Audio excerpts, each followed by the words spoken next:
Good day everyone. So for today's video, nato sa Gmall Bahada para mag-grocery. So this time, I'm setting up my video camera para mag-record.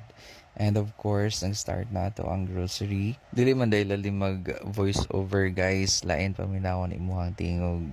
Pero para sa ekonomiya, buhaton lang nato ang tanan, maot man atong tingog or dili. So this time guys, mga taog needed nato sa balay like Scratch Bright. Pero take two to three guys kay mahal ra tong Scratch Bright. So napunta toothpaste na need nato everyday. So drop sa comment section guys kung sa inyo ang ganahan na body soap. So nato dra Johnson body soap guys and Dove. So of course dili mawala ang ato ang kitchen towel. So pantrapon na to sa mga basa-basa. Basa. So, drop sa comment section din guys kung ganahan mo aning sisig. Ako ganahan ko aning sisig guys. So, while walking, nang itatawag mga other needed nato sa balay. So, while walking guys, kita ko Ferrero Rocher. Of course, ganahan ta ng Ferrero Rocher. Ganahan sa itawag mga sweets like Dairy Milk. And of course, dili man ta makagawas kung dili ta mo aki sa cashier. So, magbayad na to guys.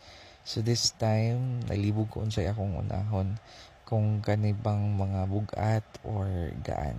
So para dali, unahon na lang nako og butang ang mga gaan. So this time, katawa-tawa lang ta sa nag-video sa ato.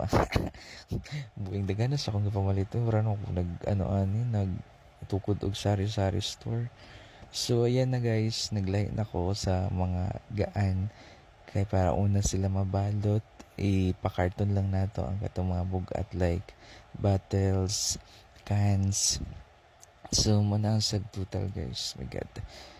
Nako naman di ako ang groceries.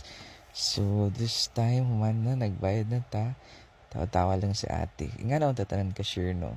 And so that's the end of my video guys. Thanks for watching mga auntie ug uncle and follow for more.